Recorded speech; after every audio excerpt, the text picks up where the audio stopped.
آج دنیا بھر کے مسلمان صرف ایک ہی شخصیت کے انتظار میں ہیں، مدد بھیج، ہم تھک چکے ہیں۔ امام مہدی۔ ان کا نام محمد بن عبداللہ ہوگا۔ وہ مسلمانوں کو ایک پرچم کے نیچے جمع کریں گے۔ میں آپ کے ہاتھ پر بیعت کرتا ہوں۔ پھر ہوگی انسانی تاریخ کی سب سے بڑی جنگ۔ امام مہدی کب ظاہر ہوں گے؟ کیا واقعی وہ وقت قریب ہے؟ اللہ بہتر جانتا ہے، مگر نشانیاں بڑھ رہی ہیں۔ اور کیسے پوری دنیا پر مسلمانوں کی حکومت قائم کریں گے؟ میں وہی ہوں جس کا تم سے وعدہ کیا گیا تھا۔ آئیے جانتے ہیں۔ احادیث میں آتا ہے کہ دجال کے نکلنے سے پہلے شام کے علاقے سے ایک نہایت خوفناک آدمی ظاہر ہوگا جسے کہا جائے گا سفیانی۔ یہ زمین اب میری ہے اور تم سب بھی۔ یہ شخص یزید کی نسل سے ہوگا، انتہائی ظالم اور خونخوار۔ وہ اپنی فوج کے ذریعے عورتوں اور بچوں کا قتل عام کرے گا، حتیٰ کہ ماؤں کے پیٹ چاک کر کے بچوں کو قتل کیا جائے گا، مگر اس کو کوئی روکنے والا نہیں ہوگا۔ ہماری مدد کرو، ہمیں ظلم سے بچاؤ۔ وہ شام کے علاقے میں اپنی حکومت قائم کر لے گا۔ آج سے شام میرا ہے، جو بھی میرے مقابلے پہ آئے گا ختم ہو جائے گا۔ یاد رہے کہ نبی اکرم صلی اللہ علیہ وسلم کے زمانے میں شام میں آج کا سیریا، لبنان، اردن، فلسطین اور اسرائیل شامل تھے، یعنی ان سب علاقوں میں اس کی حکومت قائم ہو جائے گی۔ جب سفیانی کا ظلم حد سے بڑھ جائے گا تو احادیث میں آتا ہے کہ اللہ تعالیٰ حضرت فاطمہ الزہرا رضی اللہ تعالیٰ عنہا کی اولاد میں سے ایک شخص کو بھیجے گا جو سفیانی کو شکست دے گا اور زمین کو عدل و انصاف سے بھر دے گا۔ رسول اللہ صلی اللہ علیہ وسلم نے فرمایا، اس کا نام میرے نام پر ہوگا اور اس کے والد کا نام میرے والد کے نام پر ہوگا، یعنی وہ ہوں گے محمد بن عبداللہ، اور انہی کو کہا جائے گا امام مہدی علیہ السلام۔ ادھر شام پہلے ہی فتنوں کی آگ میں چل رہا ہوگا، اور اسی دوران عرب میں ایک اور بہت بڑا فتنہ کھڑا ہو جائے گا۔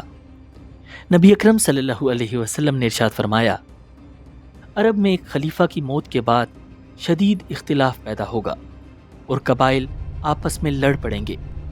لڑائی اتنی بڑھ جائے گی کہ حج کے موقع پر منا میں بھی لڑائی شروع ہو جائے گی، جس میں بے تحاشا خون بہے گا، لوگ قتل کیے جائیں گے اور ہر طرف فساد پھیل جائے گا۔ اسی ہنگامے میں امام مہدی ان فتنوں سے بچنے کے لیے مکہ مکرمہ تشریف لے جائیں گے۔ وہ حرم میں طواف کر رہے ہوں گے کہ اللہ کے کچھ نیک بندے انہیں پہچان لیں گے۔ وہ فوراً ان سے عرض کریں گے، آپ ہی وہ شخصیت ہیں جن کا وعدہ کیا گیا ہے، آپ ہی اس امت کی آخری امید ہیں، آئیے ہم آپ کے ہاتھ پر بیعت کریں۔ امام مہدی انکار کر دیں گے اور نرمی سے کہیں گے، نہیں، میں اس کے لائق نہیں ہوں، یہ ذمہ داری میرے بس کی بات نہیں، کسی اور کو تلاش کرو۔ امام مہدی کے منع کرنے کے باوجود وہ لوگ اصرار کرتے رہیں گے۔ آخر کار امام مہدی ان کی بات مان لیں گے اور حجر اسود اور مقام ابراہیم کے درمیان کھڑے ہو کر آسمان کی طرف نگاہ اٹھائیں گے اور فرمائیں گے، اے اللہ، تو گواہ رہنا، میں یہ ذمہ داری اپنی خواہش سے نہیں بلکہ مجبوری میں قبول کر رہا ہوں۔ پھر لوگ ایک ایک کر کے ان کے ہاتھ پر بیعت کرنے لگیں گے۔ ہم آپ کے ساتھ ہیں، جان مال سب قربان۔ اللہ اکبر۔ دوسری طرف جیسے ہی سفیانی کو اس بیعت کی خبر ملے گی، وہ شام سے امام مہدی کے خلاف ایک بڑا لشکر روانہ کر دے گا۔ یہ لشکر تیزی سے مکہ کی طرف بڑھنے لگے گا۔ مدینہ اور مکہ کے درمیان بیدہ کے مقام پر پہنچتے ہی ایک بہت ہی عجیب واقعہ ہوگا۔ یہ زمین کانپ کیوں رہی ہے؟ اللہ کے حکم سے اچانک زمین اس لشکر کو نگل لے گی۔ ایک لمحے میں پورا لشکر زمین میں دھنس جائے گا اور کوئی بھی زندہ نہیں بچے گا۔ لوگ جب یہ نشانی دیکھیں گے تو ان کو یقین ہو جائے گا کہ یہی وہ امام مہدی ہیں جن کا وعدہ کیا گیا تھا۔ یہ خبر سنتے ہی شام اور عراق کے نیک لوگ اور مجاہدین بڑی تعداد میں آنے لگیں گے اور امام مہدی کے ہاتھ پر بیعت کریں گے۔ اب مسلمانوں کی یہ عظیم فوج سفیانی کا مقابلہ کرنے شام کی طرف روانہ ہو جائے گی۔ کچھ ہی دنوں میں امام مہدی اور سفیانی کی فوجیں آمنے سامنے ہوں گی۔ فضا میں عجیب سا سناٹا ہوگا، دل دھڑک رہے ہوں گے، اور پھر جنگ کا آغاز ہو جائے گا۔ دیکھتے ہی دیکھتے میدان جنگ لاشوں سے بھر جائے گا۔ انتہائی خوفناک جنگ کے بعد مجاہدین سفیانی کے لشکر کو بری طرح شکست دے دیں گے۔ سفیانی جان بچا کر بھاگنے کی کوشش کرے گا مگر بچ نہیں سکے گا۔ روایات میں آتا ہے کہ امام مہدی سفیانی کو بحیرہ تبریہ کے قریب پکڑ لیں گے اور وہیں اس کا خاتمہ کر دیں گے۔ سفیانی کے ختم ہوتے ہی ظلم کا ایک دور تو ختم ہو جائے گا، مگر اس کے ساتھ ہی اس سے کہیں زیادہ بڑے اور خوفناک فتنوں کا آغاز ہو جائے گا۔ اب امام مہدی دمشق کے قریب قوطہ کے مقام پر مسلمانوں کا ہیڈ کوارٹر قائم کریں گے، اور یہیں سے اب آنے والی جنگوں کی اسٹریٹجی بنے گی، کیونکہ اس کے بعد ہوگی انسانی تاریخ کی سب سے بڑی جنگ، الملحمۃ الکبریٰ، یعنی ورلڈ وار 3۔ یہ ایک ایسی جنگ ہے جس کی پیشن گوئی یہودیوں اور عیسائیوں کی کتابوں میں بھی ملتی ہے، اور وہ اسے کہتے ہیں آرمیگیڈن۔ یہ جنگ کتنی خوفناک ہوگی اس کا اندازہ اس بات سے لگائیں کہ احادیث میں آتا ہے اگر کسی باپ کے 100 بیٹے ہوں گے تو 99 اس جنگ میں مارے جائیں گے۔ روایات میں یہ بھی آتا ہے کہ اگر کوئی پرندہ بھی میدان جنگ کے قریب سے گزرے گا تو وہ گر کر مر جائے گا، کیونکہ ہوا بھی زہریلی ہو چکی ہوگی۔ اس سے پتہ چلتا ہے کہ اس جنگ میں ایسے خوفناک ہتھیار استعمال ہوں گے جو پورے انوائرمنٹ کو تباہ کر دیں گے۔ اب آپ سوچ رہے ہوں گے کہ آخر اتنی بڑی جنگ کس کے خلاف ہوگی؟ احادیث میں صاف لفظوں میں آتا ہے کہ یہ جنگ ہوگی رومیوں کے خلاف۔ نبی اکرم صلی اللہ علیہ وسلم کے زمانے میں رومن امپائر ایک بڑی عیسائی سلطنت تھی جس کا مرکز قسطنطنیہ تھا، یعنی آج کا استنبول۔ رومن امپائر یورپ سے لے کر مصر اور شمالی افریقہ تک پھیلی ہوئی تھی، مگر آج وہ رومن امپائر اپنی پرانی شکل میں موجود نہیں، بلکہ آج تو روم اٹلی کے ایک چھوٹے سے شہر کا نام ہے۔ تو کیا یہ جنگ اسی شہر کے خلاف ہوگی؟ نہیں۔ اگر آپ غور کریں تو آج انگلینڈ، جرمنی، فرانس، بلکہ پورا یورپ، اس کے علاوہ امریکہ اور کینیڈا جیسی بڑی طاقتوں کا بھی وہی مذہب ہے جو رومنز کا تھا، یعنی عیسائیت۔ ان کے لاز، ان کا سسٹم اور ان کی سوچ آج بھی رومن امپائر سے جڑی ہوئی ہے، جس کا مطلب ہے الملحمۃ الکبریٰ میں امام مہدی کی جنگ انہی بڑی بڑی طاقتوں کے خلاف ہوگی۔ نبی اکرم صلی اللہ علیہ وسلم نے ارشاد فرمایا، اس جنگ میں دشمن کی فوج کے 80 جھنڈے ہوں گے اور ہر جھنڈے کے نیچے 12,000 فوجی ہوں گے، یعنی امام مہدی کے خلاف 80 ممالک کا ایک گرینڈ الائنس بنے گا جس کی آرمی کی تعداد ہوگی 9,60,000۔ یہ جنگ اچانک شروع نہیں ہوگی، بلکہ نبی اکرم صلی اللہ علیہ وسلم نے فرمایا کہ اس سے پہلے مسلمان رومیوں کے ساتھ ایک امن کا معاہدہ کریں گے، پھر مسلمان اور رومی مل کر اپنے پیچھے ایک مشترکہ دشمن سے جنگ کریں گے۔ وہ جنگ جیت لی جائے گی اور بہت سا مال غنیمت حاصل ہوگا۔ پھر مجاہدین اور رومی فوجیں واپس لوٹیں گی اور ایک میدان میں جمع ہوں گی، اور پھر وہاں ایک ایسا واقعہ ہوگا جو سب کچھ بدل دے گا۔ روایات میں آتا ہے کہ اس موقع پر عیسائیوں میں سے ایک آدمی صلیب بلند کرے گا اور کہے گا، صلیب غالب آ گئی، صلیب غالب آ گئی۔ یہ سنتے ہی ایک مسلمان کو شدید غصہ آئے گا۔ غالب صرف اللہ ہے، صلیب نہیں۔ بات بڑھے گی، جھگڑا ہوگا، اور وہ مسلمان اس عیسائی کو قتل کر دے گا۔ اسی لمحے رومی معاہدہ توڑ دیں گے اور پھر آماک اور دابق کے میدان میں جنگ کا اعلان ہو جائے گا۔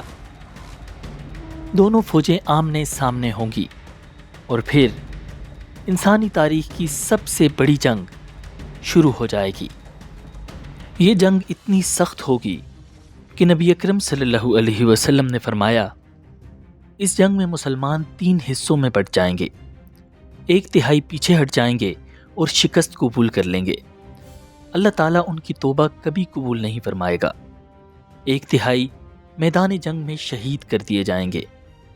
یہ لوگ اللہ تعالیٰ کے نزدیک سب سے افضل شہداء ہوں گے، اور 3/3 آخر کار فتح حاصل کرے گا۔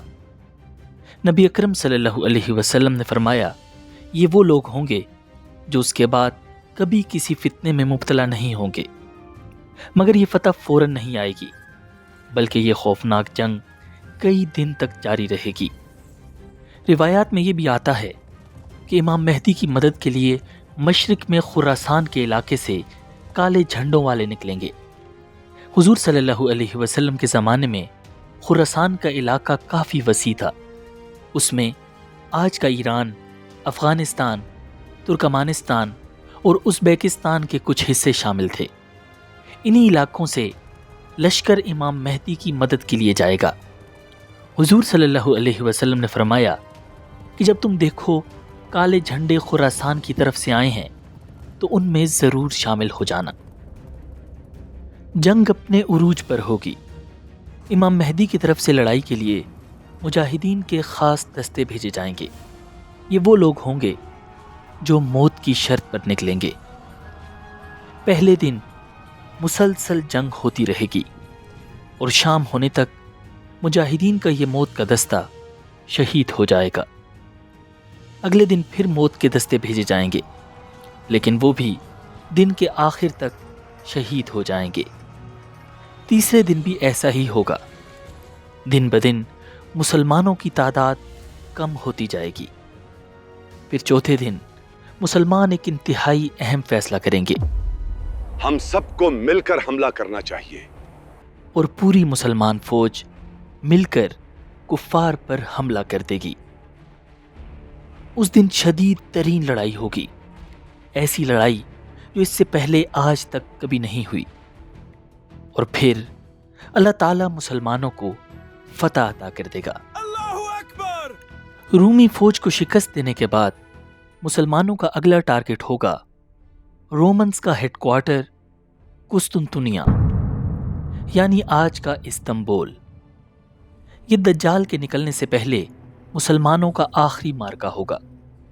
نبی اکرم صلی اللہ علیہ وسلم نے فرمایا، جنگ عظیم میں اور قسطنطنیہ کی فتح کے درمیان 6 سال کا وقفہ ہے، اور 7ویں سال دجال ظاہر ہو جائے گا۔ قسطنطنیہ کی فتح کے لیے جنگ نہیں کی جائے گی، بلکہ یہ شہر بہت ہی عجیب و غریب انداز میں فتح ہوگا۔ حضور صلی اللہ علیہ وسلم نے ارشاد فرمایا کہ مسلمان جب قسطنطنیہ شہر کے قریب پہنچیں گے تو نہ تلوار چلائیں گے، نہ تیر برسائیں گے، بلکہ نعرے تکبیر بلند کریں گے۔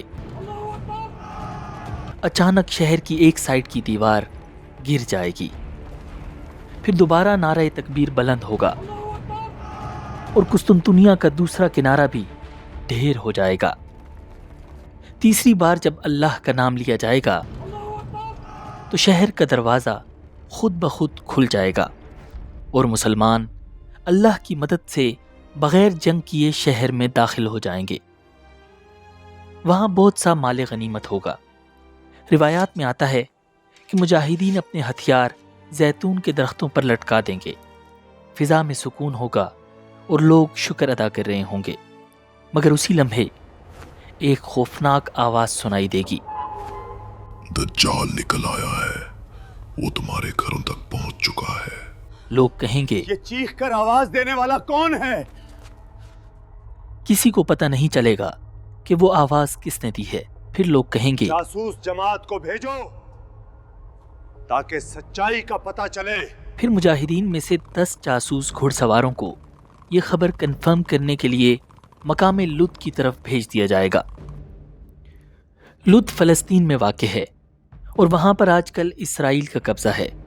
یہ وہی علاقہ ہے جہاں پر حضرت عیسیٰ علیہ السلام دجال کو قتل کریں گے۔ نبی اکرم صلی اللہ علیہ وسلم نے فرمایا، میں ان گھڑ سواروں کے اور ان کے باپوں کے نام اور ان کے گھوڑوں کے رنگ بھی پہچانتا ہوں، اور وہ اس وقت روئے زمین پر بہترین گھڑ سوار ہوں گے۔ جب وہ وہاں پہنچیں گے تو انہیں پتہ چلے گا کہ وہ خبر تو جھوٹی تھی۔ حضور نے فرمایا، وہ آواز دینے والا اصل میں شیطان ہوگا۔ پھر جب وہ 10 جاسوس واپس دمشق پہنچیں گے تو حقیقت میں دجال کا ظہور ہو جائے گا، اور یوں تاریخ کے سب سے عظیم اور خوفناک فتنے کا آغاز ہو جائے گا۔ نبی اکرم صلی اللہ علیہ وسلم نے فرمایا، دجال مشرق کی ایک سرزمین سے نکلے گا جس کا نام ہے خراسان۔ خراسان وہی سرزمین ہے جہاں سے امام مہدی کی مدد کے لیے کالے جھنڈوں والا لشکر جائے گا۔ اس لشکر کے بارے میں تو کنفرم نہیں کہ وہ خراسان کے کس علاقے سے نکلے گا، مگر دجال کے بارے میں نبی اکرم صلی اللہ علیہ وسلم نے ایگزیکٹ لوکیشن بھی بیان کر دی۔ آپ صلی اللہ علیہ وسلم نے فرمایا، دجال کا ظہور ہوگا ایران کے شہر اصفہان کی ایک بستی یہودیہ سے۔ اصفہان کے 70,000 یہودی دجال کے ساتھ ہوں گے۔ ان سب نے خاص قسم کی چادریں لی ہوں گی اور اپنے چہرے ڈھانپے ہوں گے۔ حضور نے فرمایا کہ دجال خود ایک جوان آدمی ہوگا جس کے بال گھنگریالے ہوں گے اور وہ ایک آنکھ سے کانا ہوگا۔ اس کی پیشانی پر دونوں آنکھوں کے درمیان لکھا ہوگا کا ہر مومن چاہے وہ پڑھا لکھا ہو یا ان پڑھ اسے پڑھ لے گا۔ دجال صرف 40 دن اس دنیا میں رہے گا، مگر یہ دن کوئی عام دن نہیں ہوں گے۔ حضور نے فرمایا کہ ان میں پہلا دن 1 سال کے برابر ہوگا، دوسرا دن 1 مہینے کے برابر، تیسرا دن 1 ہفتے کے برابر، اور باقی دن عام دنوں کی طرح ہوں گے۔ اب آپ سوچ رہے ہوں گے کہ یہ دن آخر اتنے لمبے کیسے ہو جائیں گے؟ احادیث میں آتا ہے کہ دجال لوگوں سے کہے گا، میں تمام جہانوں کا رب ہوں، یہ سورج میرے حکم سے چلتا ہے، کیا تم چاہتے ہو کہ میں اسے روک دوں؟ لوگ کہیں گے ہاں۔ وہ کہے گا، رک جا۔ اللہ کے حکم سے سورج اور زمین کی گردش رک جائے گی، یہاں تک کہ ایک دن 1 سال، دوسرا دن مہینے اور تیسرا دن ہفتے کے برابر ہو جائے گا۔ پھر وہ کہے گا، کیا تم چاہتے ہو کہ میں اسے چلا دوں؟ تو لوگ کہیں گے ہاں۔ پھر دن عام دنوں کی طرح ہو جائیں گے۔ دجال کے پاس انتہائی خوفناک طاقتیں ہوں گی جو انسان کو دھوکے میں ڈال دیں گی۔ احادیث میں آتا ہے کہ ایک مرتبہ اس کے پاس ایک عورت آئے گی اور کہے گی، اے رب، میرے بیٹے اور میرے شوہر کو زندہ کر دے۔ وہ حکم دے گا اور شیاطین فوراً اس کے بیٹے اور شوہر کی شکل میں آ جائیں گے۔ اسی طرح دجال کے پاس کچھ دیہاتی لوگ آئیں گے اور کہیں گے، اے رب، ہمارے لیے ہمارے اونٹوں اور بکریوں کو زندہ کر دے۔ دجال شیاطین کو ان کے اونٹوں اور بکریوں کی شکل میں ان کے حوالے کر دے گا۔ وہ جانور بالکل ویسے ہی ہوں گے جیسے وہ ان سے جدا ہوئے تھے۔ اس پر وہ لوگ کہیں گے، اگر یہ ہمارا رب نہ ہوتا تو ہمارے مرے ہوئے جانوروں کو زندہ نہ کر پاتا۔ دجال انتہائی تیزی کے ساتھ زمین کے کونے کونے تک پھیل جائے گا۔ جو قوم بھی اس پر ایمان لائے گی وہ ان کی زندگی آسان کر دے گا۔ وہ آسمان کو حکم دے گا تو بارش ہونے لگے گی، زمین کو حکم دے گا تو فصلیں اگ جائیں گی۔ وہ ایک بنجر زمین سے گزرے گا اور اسے حکم دے گا کہ اپنے خزانے نکال۔ زمین اپنے تمام خزانے نکال دے گی اور وہ اس کے پیچھے ایسے چلیں گے جیسے شہد کی مکھیاں، اور جو قوم بھی اس کا انکار کرے گی دجال انہیں انتہائی خطرناک قحط کا شکار کر دے گا۔ ان پر بارشیں بند ہو جائیں گی، زمین بنجر ہو جائے گی، ان کے سارے جانور قحط کی وجہ سے مر جائیں گے۔ اسی خوفناک صورتحال سے بچنے کے لیے لوگ اس پر ایمان لے آئیں گے اور اسے اپنا رب مان لیں گے۔ احادیث میں آتا ہے کہ دجال ایک عجیب و غریب گدھے کی سواری کرے گا جو انتہائی تیز رفتار ہوگا۔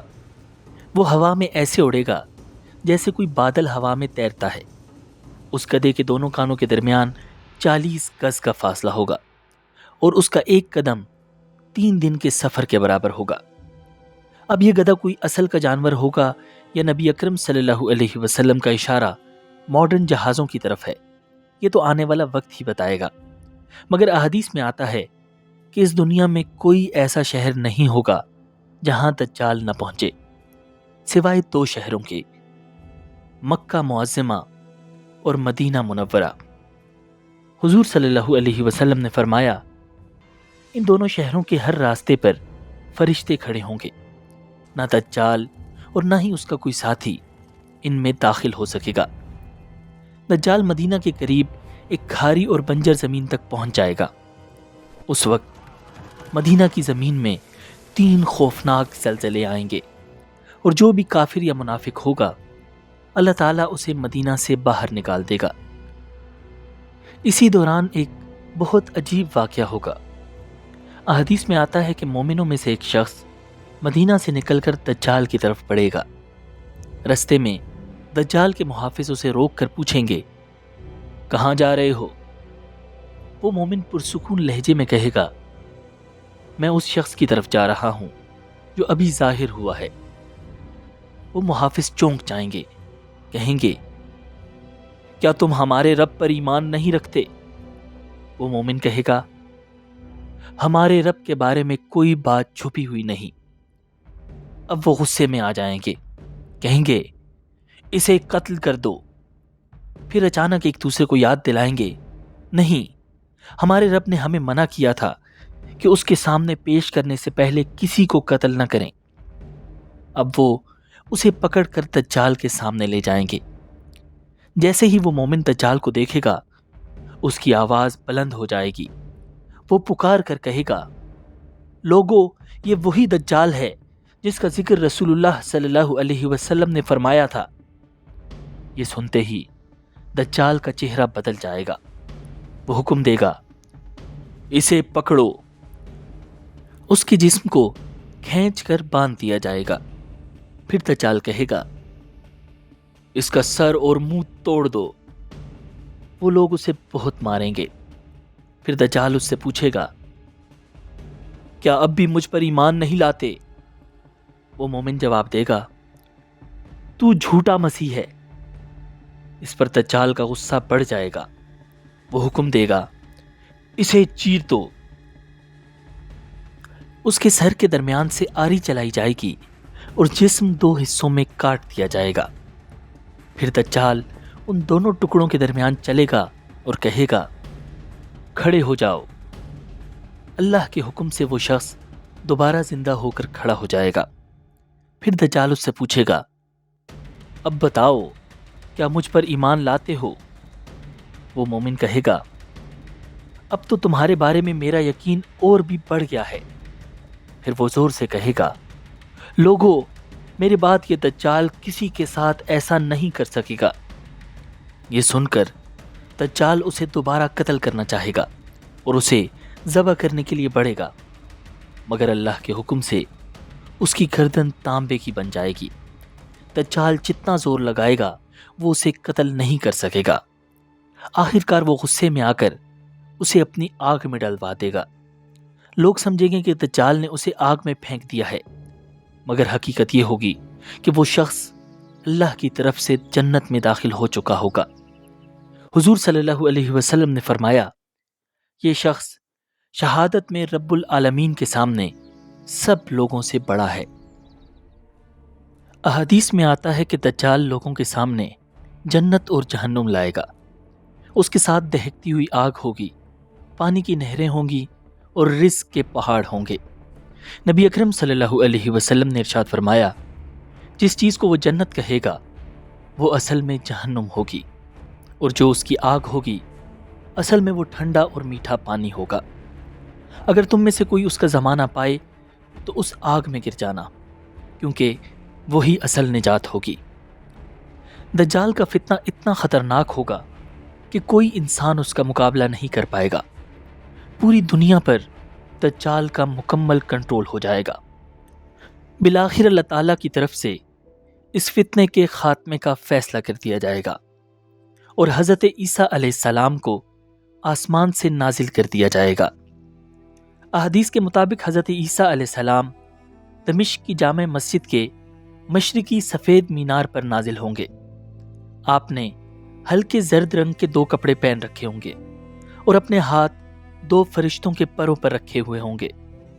جب حضرت عیسیٰ علیہ السلام اپنا سر اٹھائیں گے تو موتیوں کی طرح چمکتے ہوئے قطرے گریں گے۔ یہ جمعے کا دن ہوگا، فجر کی نماز کا وقت ہوگا اور اقامت ہو چکی ہوگی۔ امام مہدی جو ہی جماعت کرانے لگیں گے تو ان کی نظر حضرت عیسیٰ علیہ السلام پر پڑے گی۔ وہ پیچھے ہٹ جائیں گے اور انہیں جماعت کا کہیں گے، مگر حضرت عیسیٰ علیہ السلام فرمائیں گے نماز کی اقامت آپ کے لیے ہوئی ہے، نماز بھی آپ ہی پڑھائیں۔ پھر امام مہدی کی امامت میں حضرت عیسیٰ علیہ السلام نماز پڑھیں گے۔ اس کے بعد حضرت عیسیٰ علیہ السلام دجال کو ٹھکانے لگانے کے لیے نکل کھڑے ہوں گے۔ روایات میں آتا ہے کہ آپ کے سانس سے انتہائی حسین خوشبو آئے گی۔ جس بھی کافر تک آپ کے سانس کی خوشبو پہنچے گی وہ وہیں مر جائے گا۔ دجال کو جو ہی حضرت عیسیٰ علیہ السلام کا پتہ چلے گا وہ ڈر کر بھاگنے لگے گا۔ حضرت عیسیٰ علیہ السلام دجال کا پیچھا کریں گے۔ آخر کار وہ اسے اسرائیل کے شہر لد کے مقام پر پکڑ لیں گے اور وہیں اسے قتل کر دیں گے۔ آج اسرائیل نے باب لد پر ایک ایئرپورٹ بنایا ہوا ہے۔ ہو سکتا ہے کہ دجال جہاز کے ذریعے اس ایئرپورٹ سے فرار ہونے کی کوشش میں ہو۔ دجال کے خاتمے کے بعد اس کے جتنے بھی یہودی ساتھی ہوں گے سب کو چن چن کر قتل کیا جائے گا۔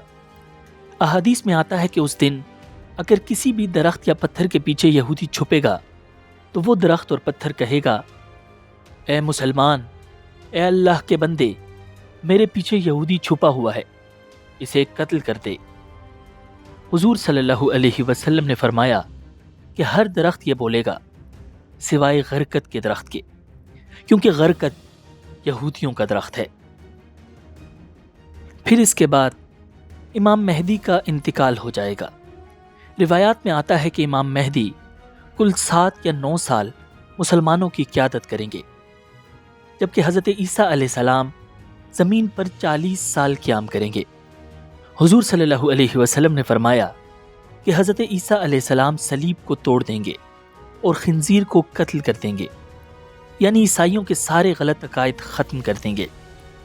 اللہ تعالیٰ ان کے زمانے میں اسلام کے سوا تمام دینوں کو ختم کر دے گا اور پوری دنیا میں اسلام پھیل جائے گا۔ اس دور میں زمین اپنے سارے خزانے اگل دے گی اور اتنی خوشحالی ہوگی کہ کوئی مال لینے والا باقی نہیں رہے گا۔ اس کے بعد ان کی وفات ہو جائے گی اور مسلمان ان کا جنازہ ادا کریں گے۔ اب ویڈیو کے آخر میں یہ بات واضح طور پر سمجھ لیں کہ یہ تمام واقعات کوئی اندازے یا کہانیاں نہیں، بلکہ یہ وہ سچی خبریں ہیں جو رسول اللہ صلی اللہ علیہ وسلم نے ہمیں پہلے ہی بتا دی ہیں۔ لہٰذا ہمارا ایمان ہے کہ یہ سب واقعات ہو کر رہیں گے، اور جس رفتار سے دنیا کے حالات بدل رہے ہیں اور فتنے عام ہو رہے ہیں وہ وقت بھی دور نہیں جب دجال کا ظہور ہو جائے گا۔ تو اصل سوال یہ ہے کہ کیا ہمارے پاس اس عظیم فتنے سے بچنے کا کوئی طریقہ ہے؟ جی ہاں، نبی اکرم صلی اللہ علیہ وسلم نے خود ہمیں اس کا طریقہ بتا دیا ہے۔ صحیح مسلم کی روایت ہے، حضور صلی اللہ علیہ وسلم نے ارشاد فرمایا، جس مسلمان نے سورہ کہف کی پہلی 10 آیات حفظ کر لیں اسے دجال کے فتنے سے محفوظ کر لیا گیا۔ ایک اور حدیث میں آتا ہے، تم میں سے جو کوئی بھی دجال کو دیکھے اس کے سامنے سورہ کہف کی ابتدائی آیات پڑھے۔ لہٰذا ابھی سے اپنی حفاظت کے لیے سورہ کہف کی ابتدائی آیات حفظ کر لیں اور ہر جمعے کو سورہ کہف کی تلاوت کا معمول بنا لیں۔ اگر آپ اسلام کے متعلق آتھینٹک انفارمیشن حاصل کرنا چاہتے ہیں تو ہمارے چینل اسلامک ورلڈ ویو کو سبسکرائب کیجیے، ویڈیو پر زیادہ سے زیادہ لائک اور کامنٹ کیجیے تاکہ یہ علم باقی مسلمانوں تک بھی پہنچ سکے۔ مجھے دیجیے اجازت، اللہ نگہبان۔